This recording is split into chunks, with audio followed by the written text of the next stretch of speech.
es sábado 6 de marzo. Esta es nuestra reunión editorial de todos los sábados. ¿Y cómo están todos? Hola, hola. Hola. Empezamos. Vamos a empezar entonces con Gustavo, que tiene que salir hoy día muy rápidamente. A ver, Gustavo, cuéntanos. ¿Qué tal? A mí me toca el sábado. Lo que ha ocurrido esta semana es que a raíz de la conversación que Hugo Ñopo tuvo con Inés Cudó, en nuestro Caiguazum, se metió de refilón, así, se metió como combi que te cierra, un artículo que no pensaba escribir, que es el de cómo la pandemia puede dejarnos al menos algo positivo en temas de flexibilidad de horarios, ¿no? En temas de educación. Y tengo que pensar más en mi siguiente tema, pero se me ocurrió que podría ser un seguidor o un complemento a mi columna de la semana pasada, esa columna donde hablaba de la historia, bueno, hacía un pequeño resumen sobre la historia de la desigualdad, ¿no? Sobre por qué no hay que echarle la culpa de la pobreza a los pobres. Y leí un artículo en Chile sobre cómo se armó un escándalo, no un escándalo, sino toda una polémica, porque en el 2013 un economista chileno de Yale mostró que el 50% de los cargos más altos en las empresas chilenas lo ocupan exalumnos de solo 9 colegios de Chile. Y presumo que algo parecido debe ocurrir aquí en Perú, como ya lo hemos hablado aquí antes de que se encendiera la cámara, ¿no? Y por aquel entonces, un ministro chileno, en 2014 me parece, que lanzó esta declaración polémica, ¿no? Les puedo decir que muchos alumnos de mi clase eran completamente idiotas y hoy son gerentes de empresa. Lógico, si tenían redes. En esta sociedad no hay meritocracia de ninguna especie. O sea, no va a ser mi intención insultar a nadie, obviamente, pero sí me gustaría escarbar en cómo finalmente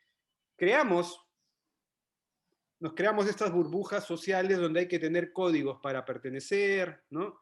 Donde la forma en que hablas, la forma en que agarras un tenedor, la manera en que te vistes, ya de alguna manera predisponen a que entres o no entres a determinado círculo de poder. Y obviamente, si naciste en cuna clase media o pobre, te va a ser mucho más difícil acceder a eso, ¿no? Entonces, pensaba que ese tema puede ser interesante para complementarlo ya no desde un punto de vista histórico, sino más sociológico, quizá, no sé, lo que escribí en aquella columna. Probablemente se escriba sobre esto. El privilegio heredado. Sí, además es chévere porque los peruanos de afuera siempre dicen, cada vez que conoces a un peruano te preguntan en qué colegio estudiaste, ¿no? O sea, yo creo que ya, por lo menos a mí ya no me pasa mucho, pero en España, los peruanos que conozco en Estados Unidos, no es la primera pregunta.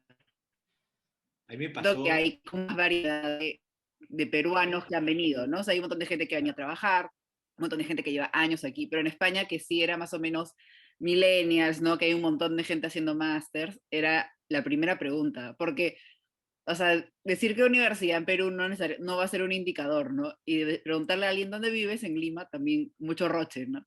Entonces el colegio era como, ya, caleta, ¿no? O sea, ¿cómo te mido, ¿no? Y es el colegio, o sea, el colegio te dice, ¿no? A mí me pasó hace relativamente poco, ya era congresista, hace 2 o 3 años, que una chica en sus 20s, pero digamos, ya habiendo acabado la universidad, me pregunta de qué colegio soy. Y yo le digo, oye, no, yo ya salí, está como absolutamente... Y ella no solo me dijo el colegio, sino que mencionó 3 personas en su promoción. Entonces yo me quedé como, o sea, no solo me dices el colegio, que es un dato que no me sirve para absolutamente nada, sino que piensas que hay una serie de referentes que va a permitir a mí tener información que me hace útil para algo, ¿no? Fue una experiencia bien rara, pero que es súper común. Y de hecho, gente extranjeros que viven en Lima, te dicen, oye, ¿qué onda con los colegios? Y Gustavo, Claro, de hecho, podemos hacer el ejercicio de buscar, no sé, pues, el top 30 o el top 20, y es muy fácil buscar en LinkedIn a los CEOs en LinkedIn, y ve de qué ¿tú quieres Pero que- ¿cómo vas a poner tu colegio en LinkedIn? Te juro que lo ponen. Te juro que lo Mío ponen. también vas a poner. Te juro que ponen colegios.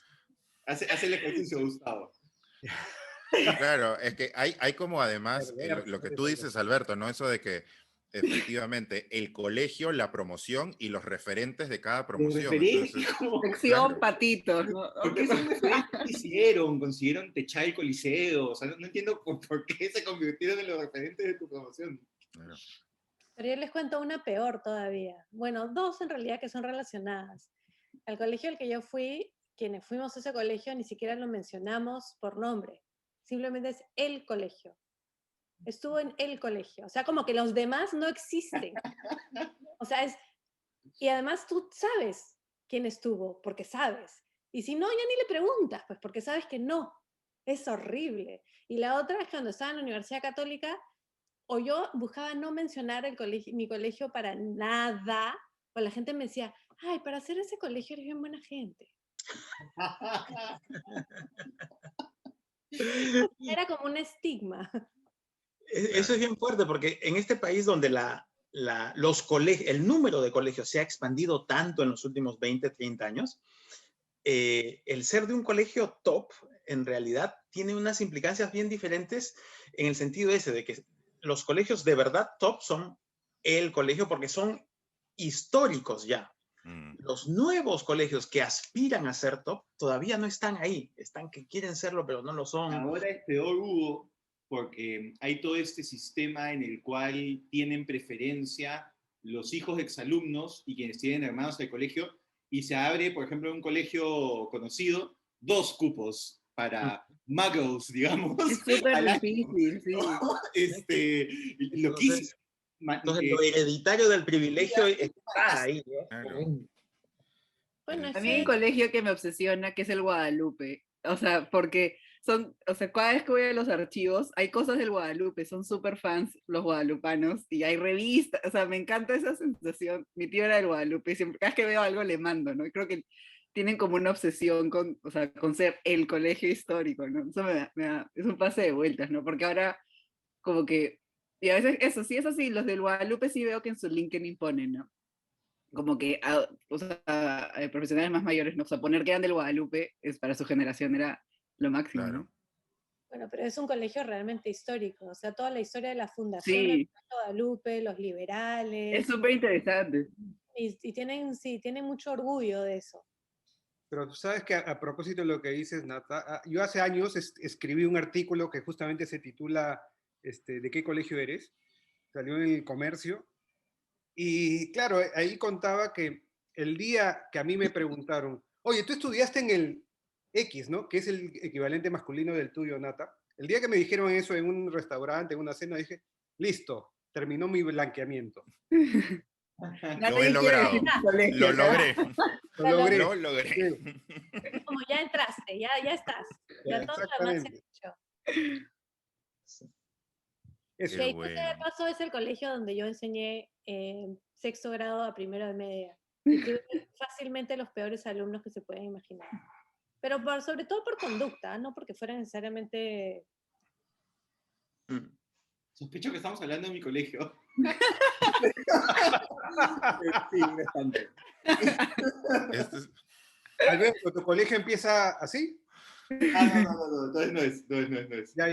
Okay. Todos los suscriptores a empezar a buscar Sí. ahorita.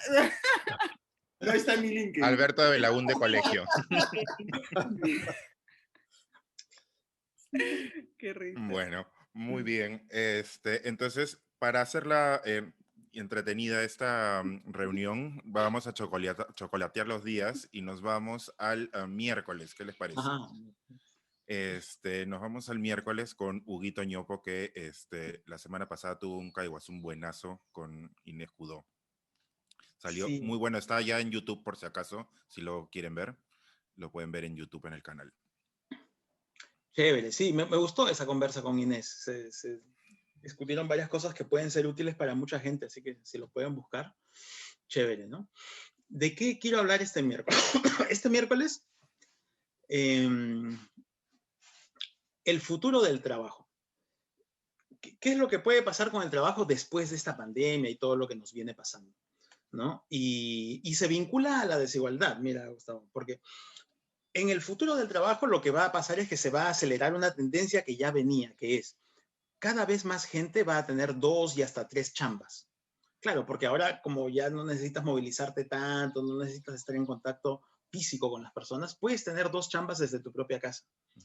Y de hecho el trabajo a tiempo parcial viene aumentando. Viene aumentando el trabajo a tiempo parcial porque la gente tiene 2 chambas, varias chambas a la vez. Y eso ya venía en aumento en los últimos 10 años, más o menos. Bastante, bastante. Como que se duplicó el porcentaje de personas que tenían más de una chamba. Pero una economía como la nuestra no genera tantos empleos. Y entonces, ¿qué es lo que está pasando? Hay personas que tienen 2 y hasta 3 empleos, pero el número de personas sin empleos está aumentando. Entonces, esto aumenta la desigualdad. Van a haber personas que tienen 2, 3, 4 chambas y van a haber otras personas que van a tener 0 chambas. Esto es un fenómeno, además, global de las economías que cada vez se vienen concentrando más en esta tendencia que se ha venido a llamar the winner takes all.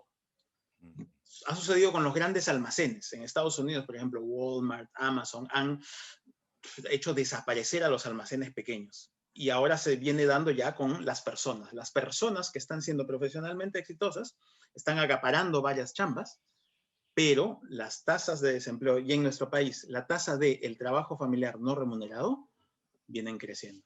Entonces, hablar de eso, tendencias del empleo, cómo van a ser las chambas y qué implicaciones tiene esto para la desigualdad. Y los niveles salariales también están modificándose muchísimo, ¿no? Sí, muchísimo. Porque claro, tienes 3 chambas porque estás cubriendo casi el sueldo que tenías de una sola chamba antes. Para algunos, para otros, o sea, para los que el tener 2 chambas no es una opción, sino que es simplemente el resultado al que tienen que llegar. Pero para otros, para quienes tener 2 chambas es una opción, lo que están haciendo es algo opuesto casi.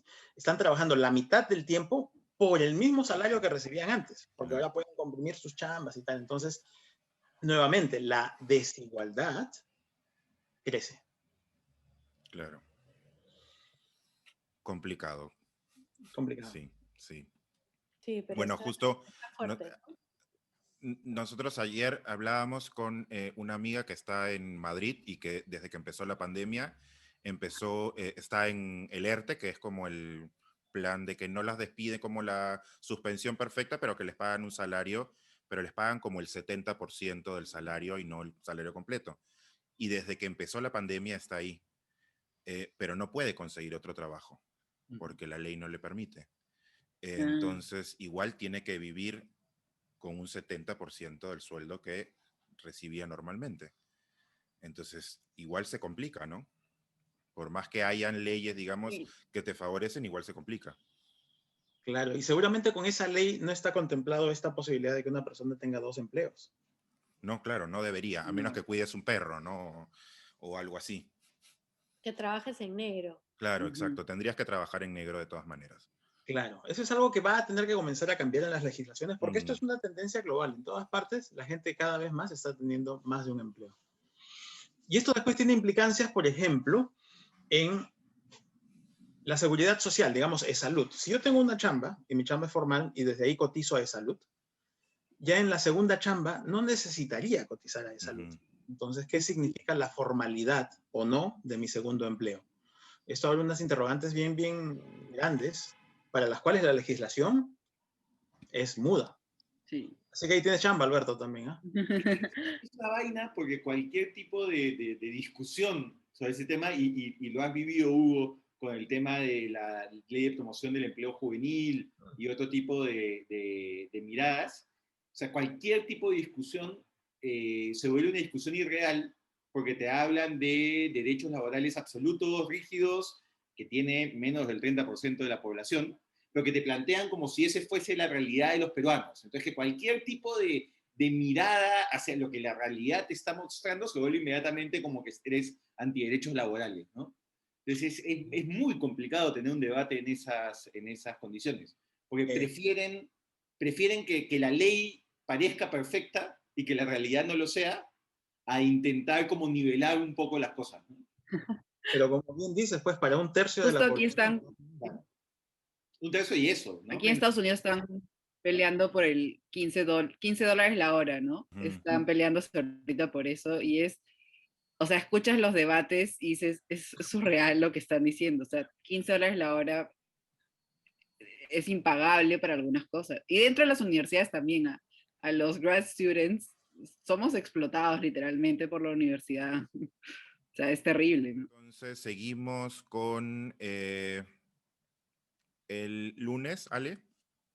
Sí, este lunes, bueno, no voy a escribir sobre lo que ha pasado ayer de Willax, porque no tengo suficiente información. Y creo que eso, y tal vez para el futuro pensar respecto, que es, o sea, yo tengo esta obsesión por las noticias falsas, ¿no? O sea, ¿por qué funcionan tan bien y todo esto? Y en este caso es porque es el mínimo de información, ¿no? Y creo que a Estamos perdiendo un poco, Ale. que Sí, se resuelva. te Mi perdimos. internet está un poco mal, pero sí, bueno, voy a hablar nomás. Sí me escuchan, ¿no? Sí. Ahora sí. Voy a escribir sobre lo de las enfermeras hackers, que la otra semana lo mencioné, y es eso, es como em, para el diseño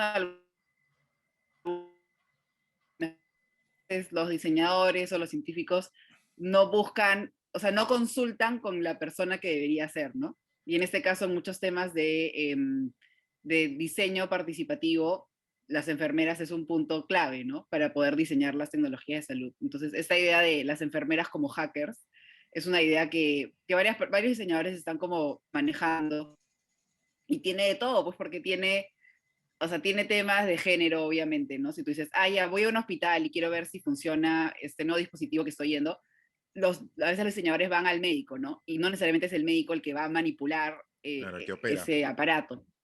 Ajá, entonces hay todo ese tema de incluso ver como las enfermeras, no como que poseen conocimiento, ¿no? Y eso para la campaña de vacunación también es clave. También hay otro tema de, o sea, los hackers, ¿no? Como que es algo malo, ¿no? Cuando realmente hay como todo un movimiento hacker que es positivo, ¿no? Entonces voy a hablar un poco de ese tema, de las enfermeras hackers. Claro, normalmente en las incubadoras de innovación se generan estos eventos que se llaman hackatones, ¿no? Que son justamente eso, hackear, digamos, un tema para encontrarle diferentes aristas y diferentes soluciones. Sí, es interesantísimo. Saber a dónde dirigir, digamos, es como en publicidad nosotros le decimos insight, ¿no? Que es Sí, eso. no, además es como, por ejemplo, ahora hay toda bueno, hay como varias aproximaciones que es como la investigación participativa, ¿no?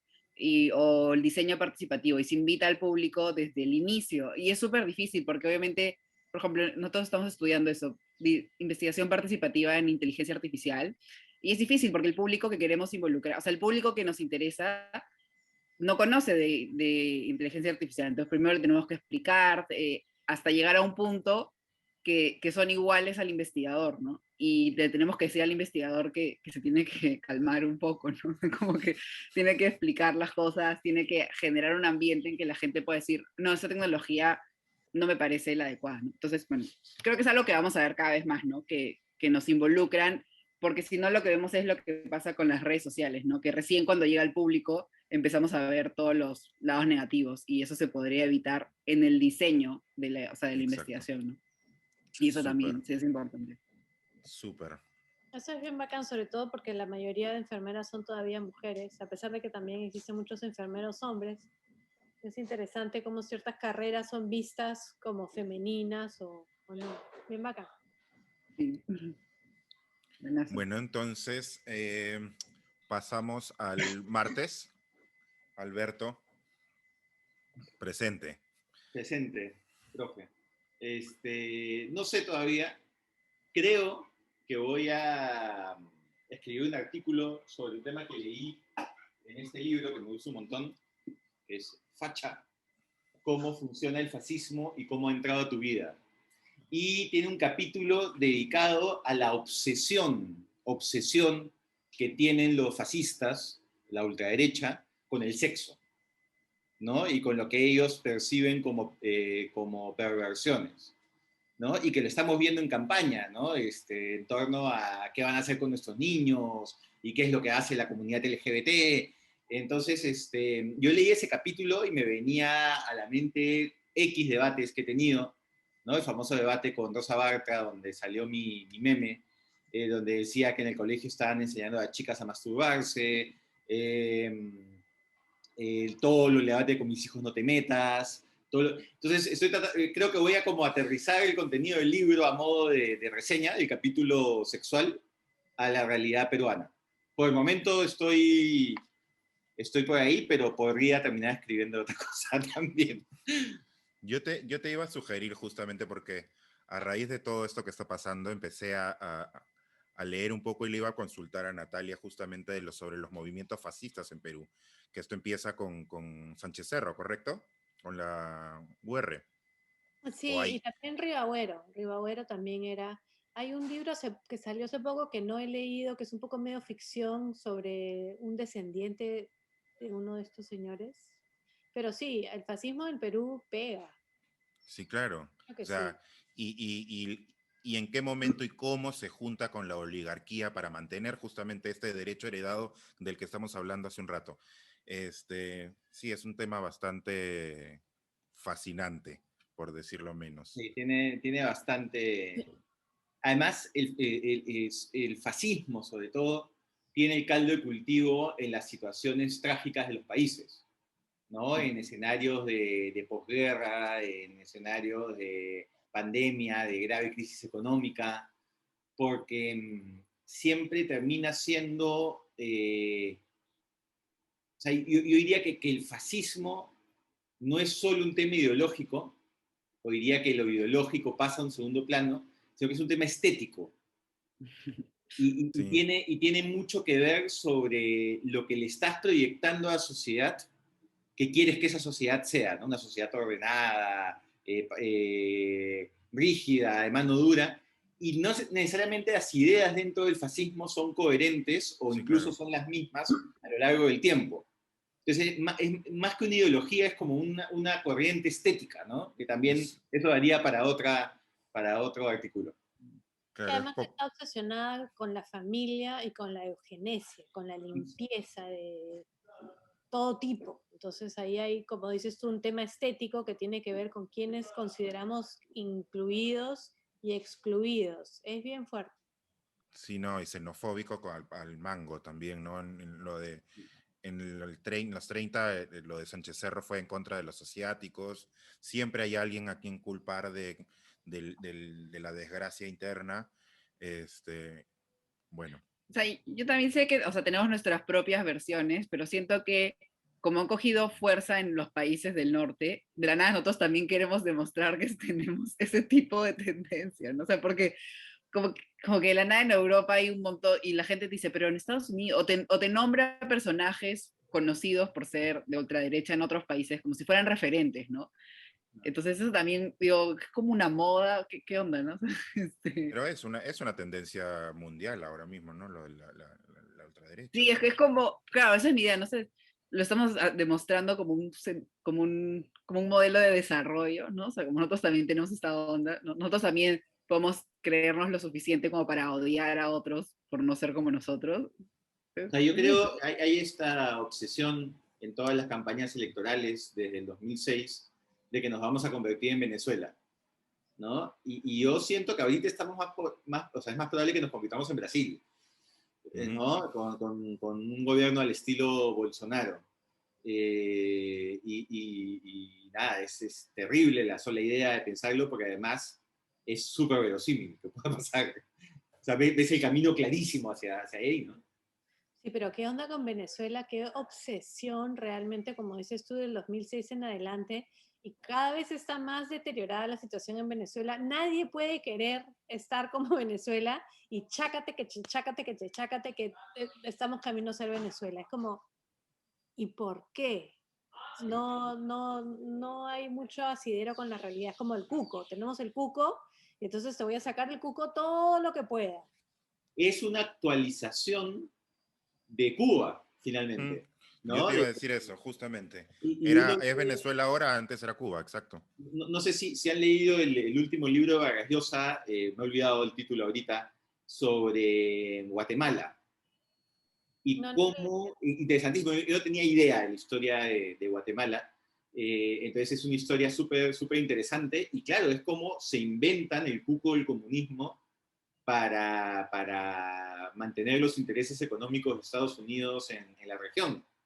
Y lo fácil que es inventarse el cuco del comunismo, y lo lees y puedes trasladarlo a Perú de hoy día, ¿no? Donde yo soy pues parte del Moradef, y soy prácticamente brazo armado del partido, ¿no? Yo.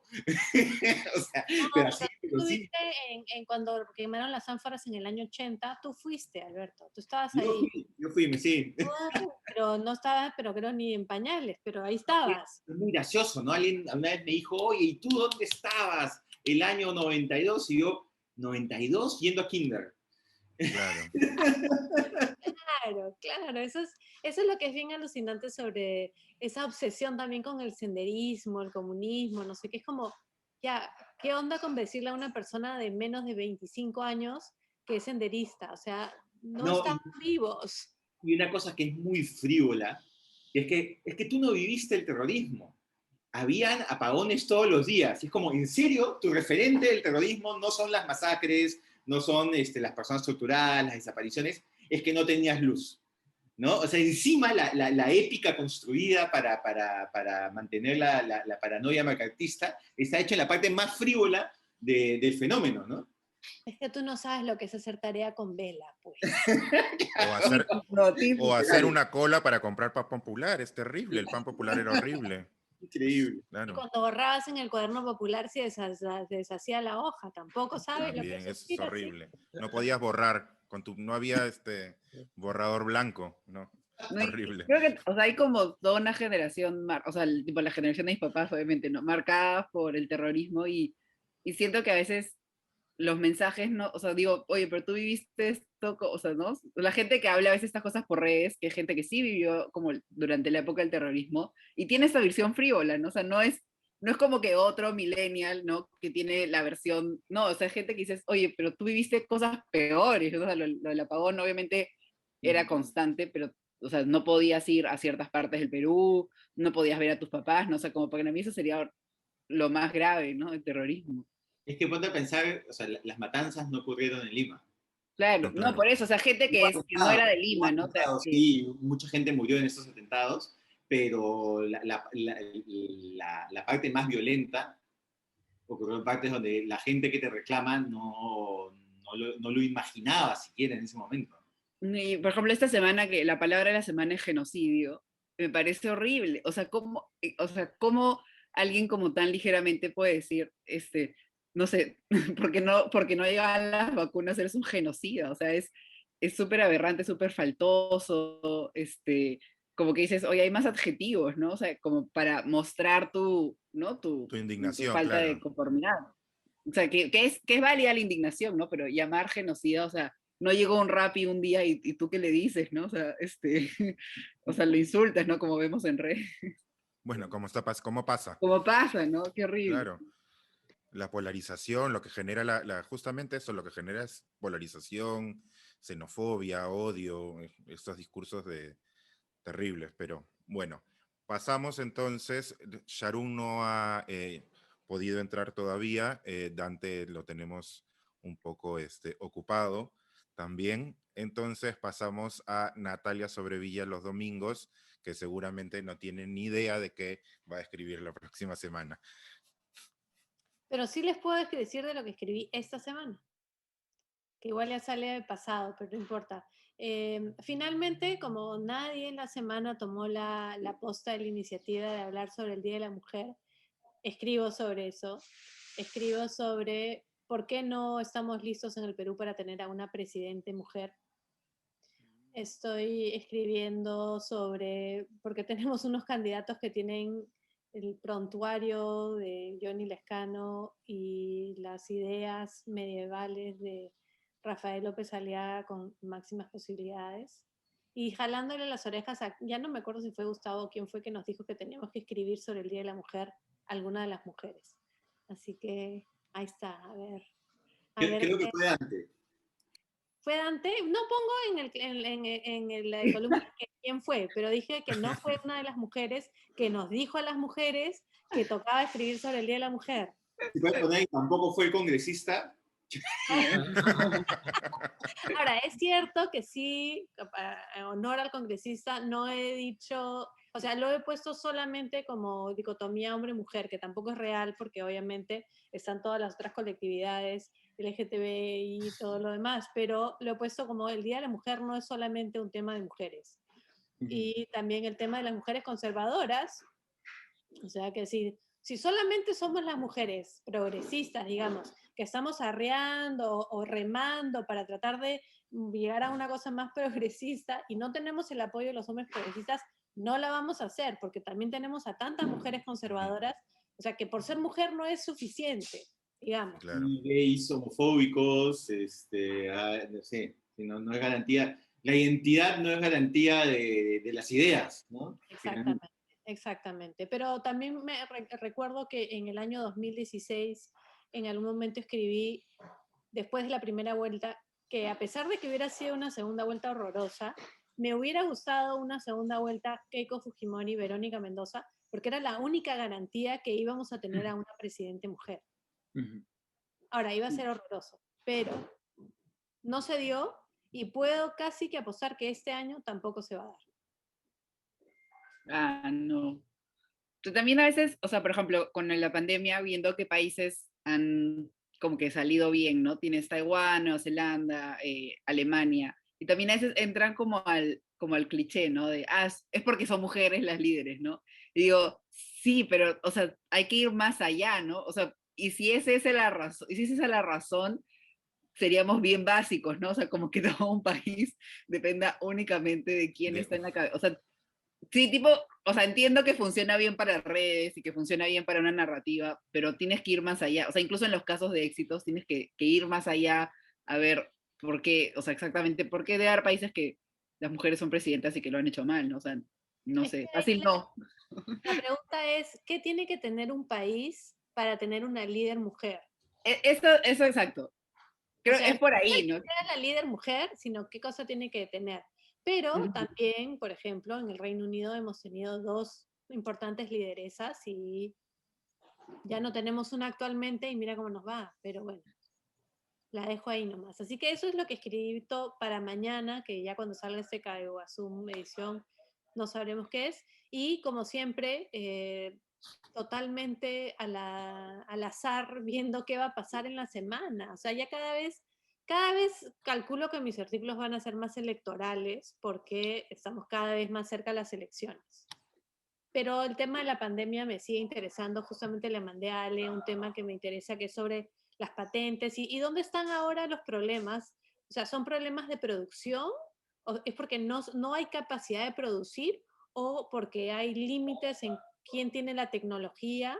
¿O porque hay límites en si quieren soltar la patente? O sea, hay gente que está haciendo dinero con esto o no. O sea, son como temas bastante generales, pero sí me interesan de sobremanera porque van incluso al tema de por qué tenemos estas vacunas, por qué las hemos podido sacar tan rápido, es porque ese conocimiento ya existía, o sea, se están basando sobre cosas y construyendo. Entonces, no sé, por ahí hay bastante curiosidad de mi parte, no sé si escriba sobre eso, pero sigo leyendo muy asiduamente y no me deja de sorprender la negatividad en el Perú sobre no importa lo que hagan, no es suficiente. O sea, ya estamos con Sinopharm, llegan las vacunas, vacunan al personal médico, ahora están empezando a vacunar a personas mayores y sigo leyendo en todas partes, pero no están inscritos aquí y no están inscritos allá. Y si lo van a hacer así y si lo van a hacer así, es como, ¿qué onda con la negatividad? O sea, están llegando las Pfizer, o sea,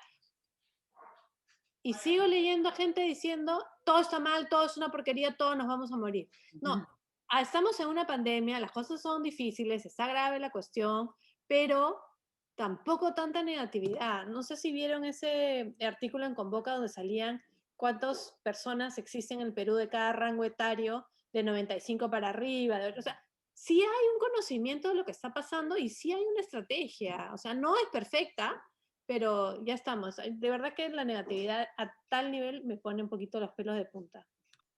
Ahí te estoy pasando, Natalia, un programa de The Daily, que es este podcast del New York Times, que habla del el rol de Bill Gates en el tema de vacunas, pero lo interesante del capítulo, bueno, además de cómo Bill Gates se convierte en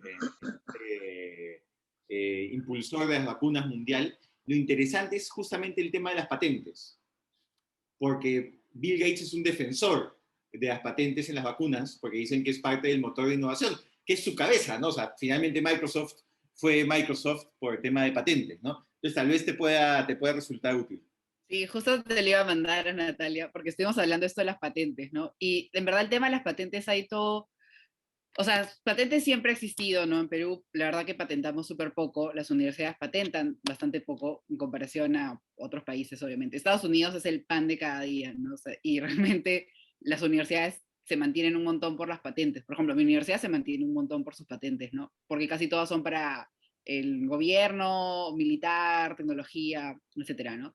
Y sí, definitivamente hay un tema de las patentes en las vacunas, y es un poco más el modelo y el podcast que comparte Alberto, es la idea de tecnología que tiene Bill Gates, y como Bill Gates ahorita es el que manda y comanda, ¿no? A pesar de muchos y para alegría de otros, yo también pienso a veces esto sobre como el rol de Bill Gates, el rol que ha tenido ahorita, y, o sea, el rebranding que se ha hecho en salud pública, y al final digo, sí, o sea, no me parece bien que una persona tenga tanto poder en un tema, pero al mismo tiempo digo, en verdad tampoco, o sea, Bill Gates no le importa poco al resto, ¿no? Entonces, estás ahí como todo el rato tratando de balancear el tema. Y de hecho, la Fundación Bill Gates, o sea, es un sitio que yo siempre reviso, porque tienen estudios súper interesantes. Tenían un estudio hace un par de años, cómo mejorar los condones, y te dan como $1 millón, que era un montón de plata, y hubieron súper pocos proyectos, por ejemplo, ¿no? O tuvieron otro proyecto de cómo mejorar los inodoros, y también tenían súper poco, o sea, ideas que en el norte son como ideas ya resueltas, ¿no? Pero que en el sur global son ideas claves, ¿no? Y el tema de las vacunas, de ahí Bill Gates tiene una idea más o menos correcta, bueno, no correcta, pero es, las farmacéuticas necesitan hacer plata, y no entonces tenemos que asegurarles que les vamos a comprar esas vacunas, y vamos a hacer todos un pozo de dinero y de ahí pagamos, ¿no? Pero las patentes sí es un tema clave, ¿no? Se supone, Moderna va a liberar su patente después del coronavirus. El tema que a mí me Como parece para... interesante es, no sé si siguieron la noticia que decía que la persona ese de la Tedros, si no puedo pronunciar su apellido, mi amigo Tedros estaba pidiendo Así. a la Organización de Comercio Internacional que se liberen las patentes. Y tiene a 100 países, todos pobres o de mediano ingreso, que están detrás de esto y dicen, por favor, que se liberen las patentes, y todos los países ricos que ya tienen todas sus vacunas y que ya las tienen aseguradas para toda su población, y que además son quienes han desarrollado las patentes, y quienes tienen las patentes dicen, no, ni hablar de eso, no se puede hablar. Entonces yo entré en una discusión con alguien que más o menos sabe un poco de patentes, mucho más que yo, que no tengo idea, y me decía justamente lo que dice Ale, ¿no? Que se necesita para todas estas cosas, y que además esta persona no creía que de liberarse las patentes habría más capacidad de producción. Claro. O sea, que ni siquiera el problema es ese, sino que el problema, donde está el asunto ahora, es que no hay cómo producir más. Pero yo no estoy tan convencida. O sea, ¿por qué la persona de la Organización Mundial de la Salud está pidiendo que se haga algo si eso no va a ser la solución? Es simplemente por politiquería, populismo. O sea, ¿por qué? Sí, o sea, creo ¿Existe que la se capacidad podrían o no? sumar otros países, ¿no? También otra idea de por qué no se pueden liberar es porque, o sea, y es lo que dice Bill Gates, ¿no? Por ejemplo, gente que Pfizer fue la primera que obtuvo su vacuna y libera esa patente, ya está, las demás no tienen incentivo, ¿no? Y podríamos habernos quedado con una vacuna que no sea la mejor. Pero eso es parte del modelo de Estados Unidos, ¿no? O sea, eso como no necesariamente, o sea, tal vez otros países van a decir, no, pues igual Pfizer no es la mejor vacuna para nosotros, ¿no? Necesitamos una Johnson Johnson, que es una sola dosis. Y otro tema es también el conocimiento de las patentes, no se puede acceder, o sea, es conocimiento embargado, entonces ni siquiera es que la ciencia avanza necesariamente con las patentes, porque hay un montón de cosas que se ha descubierto y está ahí en esa caja de, ¿no? de las patentes. Pero bueno, las patentes en Perú es interesante porque empezó en el Intitec también. Y revisando ahí algunos archivos, encontré que alguien intentó, o sea, patentar la marca de McDonald's en Perú antes que McDonald's llegara. Y entonces, o sea, como lo patentó tipo en los 70, ¿no? Y con logo, todo. Entonces, claro, la idea era que cuando McDonald's llegara al Perú, inédito, dijera, no, yo ya tengo la patente, ¿no? McDonald's es mío. Y al final McDonald's, Estados Unidos se quejó. Bueno, cuando leí eso me pareció tan, tan gracioso. Estos como cazadores de marcas o de patentes o de cosas así, ¿no? Bueno, Pero con es esto de las interesante, patentes, perdón, Ale, una pregunta que te quería hacer muy puntual sobre esto es, al final, este es un modelo capitalista de desarrollo intelectual. O Ah, sea, sí, sí, sí, sí. porque por otro lado, si tú tienes a personas como los rusos o los chinos que también están sacando dinero de todo esto, pero tienen otro modelo también que tiene que ver con sus biopolíticas y sus universidades. O sea, es también, al fondo para mí es una pregunta, tenemos un problema global que necesita una respuesta global, pero cada estado está llevando agua para su molino y diciendo, por ejemplo, aquí es un nacionalismo espantoso, nosotros somos los mejores en vacunar y los demás que se mueran. O sea, no, pues, ¿no? claro, yo iba a decir que en esto de las patentes, el problema tiene que ver no solamente con el virus actual, sino que si hoy tú obligas a todos a que suelten sus patentes, la próxima vez que haya un virus, Claro, toca esperar hasta que se llegue el desarrollo. claro, nadie va a querer hacerlo, obvio. No, porque solamente estamos funcionando con el modelo de que solamente lo vas a hacer si te van a pagar. Además No pagas existe modelo estatal. sí, estás pagando doble porque las vacunas, bueno, nosotros no, ¿no? Pero por ejemplo Natalia, que con sus impuestos ha pagado el desarrollo de la vacuna de AstraZeneca Oxford, o sea, su plata de impuestos de los europeos, de los americanos, ha ido a las vacunas. Y luego, o cualquier medicamento que se financia por dinero público. Y luego cuando lo compras, como no está liberado, estás volviendo a pagar, porque la idea es que si tú estás financiando algo de forma pública, debería ser libre, ¿no? O sea, Claro. porque ya lo hemos pagado todos, ya hemos pagado todos eso, o sea, ese beneficio. Entonces, esta idea en los medicamentos del doble pago también es una de las ideas que promueve todo esto lo de open source, ¿no? Porque vamos a repagar si ya pagamos para que se haga, ¿no? Pero no vamos por buen camino. Es un tema gigantesco, gigantesco definitivamente abarca demasiado, ¿no? Bueno, chicos, creo que hemos cerrado la semana. Ha sido, como siempre, un gusto verlos. Agradecerles a nuestros suscriptores por su buena onda, su solidaridad, y decirles que si tienen alguna pregunta o un tema que quisieran ver en los Caigua Zooms, escriban a info@jugodecaigua.pe y los vamos a revisar con todos. Ok, listo, nos despedimos hasta la próxima semana. Chao. Chao, chao.